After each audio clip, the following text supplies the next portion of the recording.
பிரியமானவர்களே, கர்த்தர் நல்லவர். இந்த நாள் கர்த்தர் உண்டு பண்ணின நாள். இந்த நாளில் நாம் மகிழ்ந்து களி கூறுவோம். இந்த மாதத்தின் முதல் நாளுக்காக நம்ம ஆண்டவருக்கு நன்றி சொல்லுவோம். சடங்காச்சாரமாக அல்ல, கடந்த மாதம் முழுவதும் கர்த்தர் நமக்கு எவ்வளோ நல்லவராகவும் உண்மையுள்ளவராகவும் இருந்தார் பாருங்க.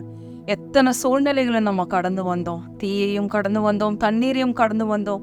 எங்கள் தேவனாகிய கர்த்தர் இன்றைக்கு நாங்கள் இருக்கிறபடி செழிப்பான இடத்தில் எங்களை கொண்டு வந்து விட்டீர்ன்ற வார்த்தையின்படி ஆண்டவர் இந்த மாதத்தின் முதல் நாளை காண செய்திருக்கிறார். கர்த்தருக்கு ஸ்தோத்திரம். இந்த புதிய மாதத்திலையும் இயேசுவின் நாமத்தினால நான் உங்களுக்கு சொல்றேன், உங்களுக்கு எந்த குறைவும் இருக்காது. சிங்கக்குட்டிகள் தாழ்ச்சி அடைந்து பட்டினியாய் இருக்கும் கர்த்தரை தேடுகிறவர்களுக்கோ ஒரு நன்மையும் குறைவுபடாது. எந்த பிரச்சனைகளையும் நீங்கள் தேடியும் காணாதிருப்பீர்கள். நீங்கள் கோடா கோடியாய் பெருகுவீர்கள். கர்த்தர் உங்களுக்கு தமது நல்ல பொக்கிஷசாலையாகிய வானத்தை திறப்பார். நீங்கள் கையிட்டு செய்கிற எல்லா வேலைகளிலும் கர்த்தர் உங்களுக்கு ஆசீர்வாதம் கட்டளையிடுவார். ஏற்ற காலத்தில் உங்கள் தேசத்தில் மழை பெய்யும். நீங்கள் கடன் வாங்க மாட்டீர்கள். நீங்கள் அநேகம் ஜாதிகளுக்கு கடன் கொடுக்கிறவர்கள். கர்த்தர் நல்லவர். பிரியமானவர்களே, அவரை துதியுங்கள், அவர் கிருபை என்றும் உள்ளது. பிரியமானவர்கள், இன்றைக்கும் கூட எனக்கு ஒரு சகோதரி ஃபோன் பண்ணாங்க. ரொம்ப துக்கத்தோட சொல்கிறேன், நான் இனி உயிர் வாழவே முடியாது, என்னால் முடியவே முடியாது, அவ்வளோ கடன் தொல்லை, அவ்வளோ பிரச்சனைகள் அப்படின்னு சொல்லி ஃபோன் பண்ணாங்க. நான் செத்தே போயிடலாம் போல இருக்குது அப்படின்ட்டு. நம்ம சாகக்கூடாது என்பதற்காக தான் நம் ஆண்டவராகிய இயேசு கிறிஸ்து இளம் வயதில் மரணத்தை ஏற்றுக்கொண்டார். இந்த சத்தியத்தை நாம் நன்றாக தெரிந்து கொள்ளணும். எனக்கு வேற வழி தெரியலை, எனக்கு வேற வழியே இல்லை அப்படின்னு நினச்சிட்டு இருக்கிற உங்களுக்கு தான் கர்த்தர் இந்த வார்த்தையை இந்த நாளில் அனுப்பியிருக்கிறார். நான் உட்காந்து ஜெபித்து கொண்டிருக்கும் போது கர்த்தர் இந்த வார்த்தையை எனக்கு ஞாபகப்படுத்தினார் பாருங்க. வழி தெரியலன்னு நீங்க நினைச்சிட்டு இருக்கீங்க, ஆனா வழி இல்லாத இடத்துல அவர் வழியை உண்டாக்குகிற தேவனாய் இருக்கிறார். யோவான் 14:6 உங்களுக்கான வார்த்தை. பிரியமானவர்களே, யாரெல்லாம் இப்படிப்பட்ட எண்ணத்துல இருக்கீங்களோ, நான் செத்தே போயிடலாம், எனக்கு வேற வழியே இல்லை அப்படின்னு சொல்லி நினைச்சிட்டு இருந்தீங்கன்னா, ஆண்டவர்கிட்ட கோடிக்கணக்கான வழிகள் உண்டு. நம்மளுக்கு தெரிஞ்சது ஒரே வழி, செத்து போலாங்கிறது மட்டும்தான் நமக்கு தெரிந்த வழி. ஆனா நம்ம ஆண்டவருக்கு, நம்மளை சிருஷ்டித்த சிருஷ்டி கர்த்தாவுக்கு கோடிக்கணக்கான வழிகள் தெரியும் பாருங்க. யோவான் 14:6 இப்படிப்பட்ட எண்ணம் உள்ளவர்களுக்கு இயேசுவின் நாமத்தினால இப்படிப்பட்ட எண்ணம் யார்கிட்ட இருந்தாலும் சரி, அந்த எண்ணம் உங்களை விட்டு நீங்க கடவுது இயேசுவின் நாமத்தினால.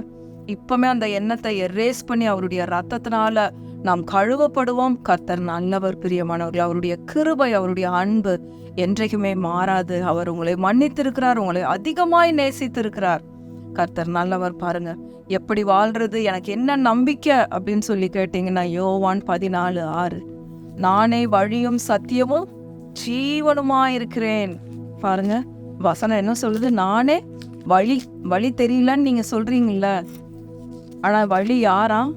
நானே வழியும். அதற்கு இயேசு, கர்த்தர் இயேசுவே சொல்றாரு, நானே வழியும் சத்தியமும் ஜீவனுமாயிருக்கிறேன். பாருங்க, அது ஒரு வார்த்தைக்கும் ஒவ்வொரு வசனம் இருக்குது பாருங்க. யோவான் 8:32 நானே சத்தியத்தையும் அறிவீர்கள், சத்தியம் உங்களை விடுதலையாக்கும். விடுதலை அளிக்கக்கூடிய சத்தியத்தை நீங்க அறியும் பொழுது நீங்க நிச்சயமாகவே விடுதலை ஆவீர்கள். அந்த விடுதலையை கொடுக்கிற சத்தியத்தை தான் இப்போ நான் உங்ககிட்ட பேசிட்டு இருக்கிறேன். அதற்கான வசனங்களை தான் உங்ககிட்ட நான் சொல்லிட்டு இருக்கிறேன். முதல்ல யோவான் 14:6 நானே வழி, நானே சத்தியம், நானே ஜீவன். அப்ப சத்தியத்துக்கு ஒரு வசனம் யோவான் 8:32. அடுத்தது நானே ஜீவனா இருக்கிறேன்னு ஆண்டவர் சொல்றாரு. ஜீவனுக்கு என்ன வசனம்? யோவான் 11:25. பாருங்க, யோவான் 11:25. இயேசு அவளை நோக்கி, நானே உயிர்த்தெழுதலும் ஜீவனுமாயிருக்கிறேன், என்னை விசுவாசிக்கிறவன் மரித்தாலும் பிழைப்பான். நீங்க மரித்து போயிருந்தாலும் பிழைப்பீர்கள் இயேசுவின் நாமத்தினால. லாசருக்கு அதுதான் நடந்தது. மரித்து அடக்கம் பண்ணிட்டாங்க, 4 நாள் ஆயிப்போச்சு. அவனையும் ஆண்டவர் உயிரோடு எழுப்பிட்டாரு. நீங்க ஒருவேளை சரீர பிரகாரமா, மாம்சத்துல, ஆவியில எப்படி நீங்க செத்து போய் கடந்தாலும், இன்றைக்கு கர்த்தருடைய வார்த்தை உங்களை உயிர்ப்பிக்கிற வார்த்தைகளாய் இருக்கிறது. அவரே வழியும் சத்தியமும் ஜீவனுமாய் இருக்கிறார். இந்த வார்த்தைகள் எல்லாம் நல்லா ஒவ்வொரு நாளும் சொல்லிக்கொண்டே இருங்க. இப்படிப்பட்ட எண்ணங்கள் வரும்போது அந்த எண்ணங்கள் எல்லாம் ஒன்றுமில்லாமல் போகும் இயேசுவின் நாமத்தினால. பாருங்க, வேற வழியே இல்லை, நான் செத்துதான் போகணுன்ற எண்ணம் வேதத்திலேயே இருந்திருக்குது. ஒரு விதவை பாருங்க, இப்படியாக இந்த எண்ணத்துல நான் இருக்கிற கொஞ்சம் மாவு, கொஞ்சம் எண்ணெயில ஒரு 2 தோசை சுட்டு நானும் என் பையனும் சாப்பிட்டுட்டு நாங்கள் செத்து போக போகிறோம் அப்படின்ட்டு போய் 2 விறகு பொறுக்கிட்டு இருந்தாலும். அதை தான் இன்னைக்கு நம்ம படிக்க போகிறோம் பாருங்க. 1 ராஜாக்கள் 17வது அதிகாரம். 1 ராஜாக்கள் 17வது அதிகாரம் பாருங்க. 3-4வது வசனத்தை வாசிக்கிறேன். நீ இவ்விடத்தை விட்டு கீழ்த்திசையை நோக்கி போய் யோர்தானுக்கு நேராயிருக்கிற கேரித் ஆற்றண்டையில் ஒழித்து கொண்டிரு. கர்த்தர் எலியாவை பார்த்து சொல்றாரு, நீ போய் கேரித் ஆற்றங்கரையில போயிரு, அங்க உன்னை போஷிக்கிறதுக்கு நான் காகங்களுக்கு கட்டளையிடுவேன் அப்படின்னு. ஏன்னா எலியா தீர்க்கதரிசியா ரொம்ப சோர்ந்து போயிருக்கிறாரு. ஏன்னா 3 வருஷமும் 6 மாதமும் மழை பெய்யாது தேசத்தின் மேல அப்படின்னு சொல்லி எலியா தீர்க்கதரிசிய வார்த்தை விட்டுருக்காரு. மழை பெய்யாம எங்க பார்த்தாலும் ஒரே வறட்சி, குடிக்க தண்ணி இல்லை.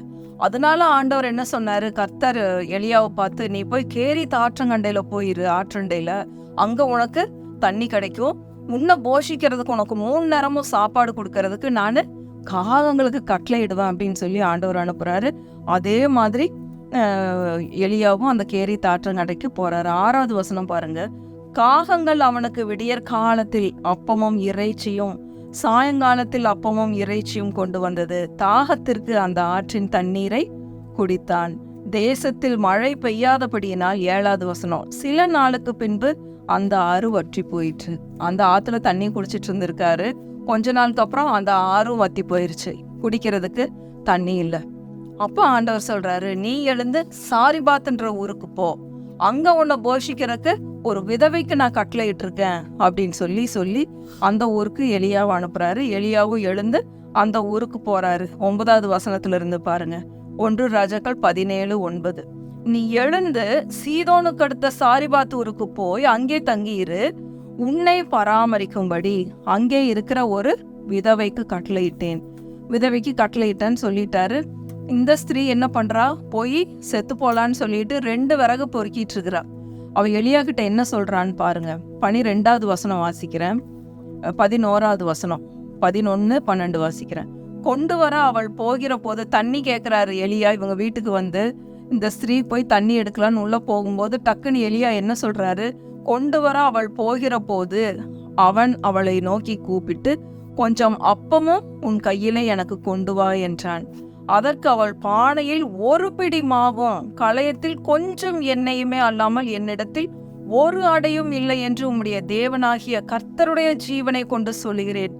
இதோ நானும் என் குமாரனும் சாப்பிட்டு செத்து போக அதை எனக்கும் அவனுக்கும் ஆயத்தப்படுத்துகிறதற்கு 2 விறகு பொறுக்குகிறேன் என்றால். கொஞ்சோண்டு மாவு தான் இருக்கு, 2 தோசை கலவா, கொஞ்சம் மாவு இருக்கு, கொஞ்சம் எண்ணெய் இருக்கு, அதுக்கு அளவா நான் போய் 2 விறகு பொறுக்க போறேன் அப்படின்னு சொல்லி தீர்க்கதரிசிங்கிட்டயே சொல்றான்.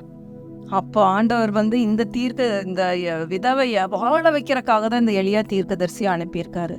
இந்த ஸ்திரீ சாகக்கூடாது, இந்த ஸ்திரீ பிழைத்திருக்கணும், இவன் குடும்பம் முழுவதும் பிழைத்திருக்கணும் அப்படின்னு சொல்லிதான் ஆண்டவர் எலியா தீர்க்கதரிசியா அவ வீட்டுக்கு அனுப்பியிருக்காரு. இல்லைன்னா அந்த நாட்கள்ல எவ்வளவோ விதவைகள் இருந்தாங்க, எந்த வீட்டுக்கு வேணா எலியாவை அனுப்பிச்சிருக்கலாம். ஆனா இந்த விதவையும் இவ குடும்பத்தையும் போஷிக்கணும், இந்த குடும்பத்தை வாழ வைக்க வேண்டும் என்பதற்காகத்தான் கர்த்தர் இந்த குடும்பத்துக்கு எலியாவை அனுப்பினார். பாருங்க பிரியமானவர்களை, இன்றைக்கு நீங்க சாக கூடாது, நீங்க செத்து போக கூடாதுன்றதுக்காக தான் கர்த்தர் இந்த வார்த்தையை என் வாயில வைத்து இன்றைக்கு உங்களோடு கூட பேச வைத்திருக்கிறார். உங்களுடைய சூழ்நிலைகளை பார்த்து நீங்க பயந்து கலங்க வேண்டிய அவசியம் இல்லை. அவரே வழியும் சத்தியமும் ஜீவனுமாயிருக்கிறார். உங்களுக்கான எல்லாவற்றையும் கல்வாரி சிலுவையில் அவர் ஏற்கனவே செய்து முடித்து விட்டார். நீங்க சாகக்கூடாது, இளவயதின் மரணம் இருக்கக்கூடாது, அகால மரணங்கள் இருக்கக்கூடாதுங்கிறதுக்காக தன்னுடைய இளம் வயதில் அவர் தன்னை சாவுக்கு ஒப்பு கொடுத்தார். பிரியமானவர்களே, நம்ம மரிக்க கூடாது, நம்ம ஜீவனோட இருக்கணும், நீடித்த ஆயுள் உள்ளவர்களா இருக்கணும் தான் கர்த்தருடைய வார்த்தை சொல்லுகிறது. நமக்கு தீர்க்க ஆயுசு, நீடித்த ஆயுசு நாட்கள் அப்படிதான் வேதத்துல எழுதப்பட்டிருக்கு. பிரியமானவர்களே, இப்படிப்பட்ட நீடித்த நாட்களை நாம் வாஞ்சிக்க வேண்டும். இந்த நீடித்த நாட்கள்ல நம்ம வாழ்ந்து அவரை மகிமைப்படுத்த வேண்டும், அவரை இந்த உலகத்துக்கு கொடுக்க வேண்டும். உங்க குடும்பத்துக்கு நீங்க தான் வெளிச்சம். பிரியமானவர்களே, எவ்வளவு நல்ல ஆண்டவன் பாருங்க. நம்ம உயிர் வாழ்றதுல அவருக்கு எவ்வளவு ஆசைன்னு பாருங்க. அதற்காக இந்த எலியா தீர்க்கதரிசிய அந்த விதவையின் வீட்டுக்கு அனுப்பியிருக்காரு. ஏன்னா இவ செத்து போகணும்னு நினைச்சிட்டு இருக்காளே, அதனால அந்த இடத்துக்கு அனுப்புறாரு பாருங்க. அப்போ சொல்றாரு 13வது வசனம், அதுதான் இன்றைக்கான வாக்குத்தத்தம் பாருங்க. அப்பொழுது எலியா அவளை பார்த்து, பயப்படாதே. பயந்து கொண்டிருக்கிறவங்க எல்லாத்துக்கும் கர்த்தர் தம்முடைய வார்த்தையை அனுப்பி இருக்கிறார். பயப்படாதே, நீ போய் உன் வார்த்தையின்படி ஆயத்தப்படுத்து. ஆனாலும் முதலில் அதிலே எனக்கு ஒரு சிறிய அடையை பண்ணி என்னிடத்தில் கொண்டு வா. பிசு உனக்கும் உன் குமாரனுக்கும் பண்ணலாம். நீ சொன்னபடியே போய் நீ 2 தோசை சுடு, 2 விறகு பொறுக்கு, எல்லாம் செய்யி. ஆனா முதல்ல நீ என்ன பண்ணு, ஒரு அடையை எனக்கு கொண்டு வா அப்படின்னு சொல்லி எலியா சொல்றாரு பாருங்க. இவளுடைய இருதயம் எப்படி இருந்திருக்கும்னு நினைச்சு பாருங்க. ஆனா இவங்க தீர்க்கதரிசியனுடைய வார்த்தைக்கு இந்த ஸ்திரீ கீழ்ப்படுகிறா பாருங்க. அடுத்தது 14வது வசனம் பாருங்க. கர்த்தர் தேசத்தின் மேல் மழையை கட்டளையிடும் நாள் மட்டும் பானையின் மா செலவழிந்து போவதும் இல்லை, கலசத்தில் எண்ணெய் குறைந்து போவதும் இல்லை என்று இஸ்ரவேலின் தேவனாகிய கர்த்தர் சொல்லுகிறார் என்றான். முதல் அடையை எனக்கு சுட்டு கொண்டு வா. உன்னோட பாத்திரத்துல இருக்கிற மாவு குறையாது, உன் கலசத்துல இருக்கிற எண்ணெய் குறையாது. நீயும் உன் குடும்பத்தாரும் அடுத்தது தேசத்துல கர்த்தர் மழையை கட்டளையிடும் நாள் வரைக்கும் உனக்கு கஷ்டமே இருக்காது, எந்த பஞ்சமும் உங்க வீட்டை அணுகாது. உன்னை மட்டும் இல்ல, உன் குடும்பத்தார் எல்லாரும் நீங்க வாழ்வீங்க அப்படின்னு சொல்லி அந்த எலியா தீர்க்கதரிசி கர்த்தருடைய வார்த்தையை சொல்லுகிறார். பிரியமானவர்களே, என்று கர்த்தர் சொல்லுகிறார் என்றான். கர்த்தரே இந்த வார்த்தையை சொல்றாருன்னு எலியா அந்த ஸ்திரீ கிட்ட சொல்றாரு. அதே மாதிரி இந்த ஸ்திரீ செய்யறா. அதே மாதிரி அநேக நாள் அந்த ஸ்திரீயும் அவள் வீட்டாரும் சாப்பிட்டார்கள். பிரியமானவர்களே, உங்ககிட்ட இருக்கிற கொஞ்சத்தை எடுத்து நீங்க தேவனுடைய ராஜ்யத்துல விதைக்க பழகுங்கள். இது ஒன்றுதான் வழி, இது ஒன்றுதான் நாம் பிழைப்பதற்கான வழி. என்னடா காணிக்கை கேட்கறாங்க, என்னடா ஆஃபரிங் கேட்கறாங்க, இல்ல. நீங்க தேவனுடைய ராஜ்யத்துல கொடுத்து பாருங்க, கர்த்தர் உங்களை எப்படி ஆசீர்வதிக்கிறாருன்னு பாருங்க. அடுத்த பணம் உங்க கையில வந்து சேர்ற வரைக்கும் உங்க கையில இருக்கிற பணம் குறைந்து போகவே போகாது. ஊழியங்களுக்கும் நல்ல கர்த்தருடைய வார்த்தையை போதிக்கிற நல்ல ஊழியர்களுக்கு நீங்கள் மனமும் வந்து கொடுக்கும் பொழுது கர்த்தர் உங்களையும் உங்கள் வருமானத்தையும் பெருக பண்ணுகிற தேவனாய் இருக்கிறார். உங்கள் வீட்டுல பஞ்சம் இருக்காது. எலியாவை அனுப்புனாரு கர்த்தர் அந்த ஸ்திரீயை வாழ வைப்பதற்காக. அவ சாகக்கூடாதுன்னு அனுப்புனாரு. இது ரொம்ப சீக்ரெட் பாருங்க. இதையெல்லாம் எங்களுக்கு கற்றுக் கொடுத்த ஊழியர்களுக்காக நான் கோடி நன்றி சொல்றேன் பாருங்க. ஏதோ அவங்களுக்கு தேவன் ஊழியர்களை எப்படி வேண்டுமானாலும் காப்பாற்றலாம், எப்படி வேண்டுமானாலும் ஊழியர்களை போஷிக்கலாம். ஆனா நீங்க கர்த்தருடைய வார்த்தைக்கு கீழ்ப்படியும் பொழுது உங்களுடைய ஒவ்வொரு பிரச்சனைகள்ல இருந்து, பண பிரச்சனையை மாத்திரம் நான் பேசல, உங்க குடும்பத்தின் எந்த பிரச்சனையா இருந்தாலும் நீங்க தேவனுடைய ராஜ்யத்துல விதைத்து பாருங்க. கர்த்தர் உங்களையும் உங்க குடும்பத்தையும் எப்படி வர்த்திக்க பண்ணுகிறார், எப்படி ஒரு சமாதானத்தை கொடுக்கிறார் நீங்க டெஸ்ட் பண்ணியே பார்க்கலாம்.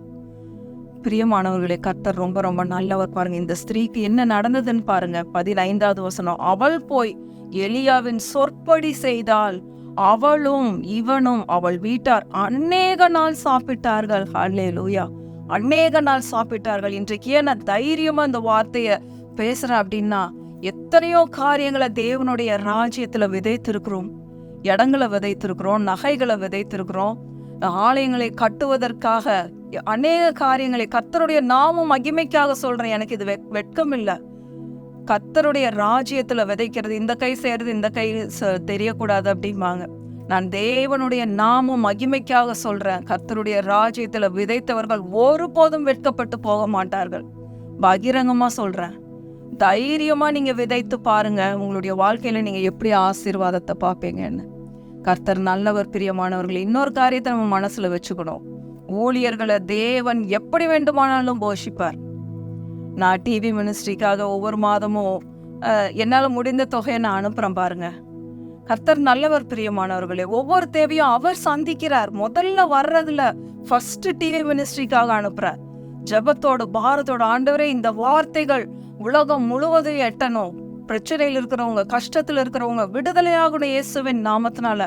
அதனால நான் இந்த தொகையை விதைக்கிறேன் அப்படின்னு சொல்லி நான் ஒவ்வொரு மாதமும் முதல் தேதியில 30ஆம் தேதி இரவுல 31ஆம் தேதியில நான் விதைக்கிறேன் தேவனுடைய ராஜ்யத்துல.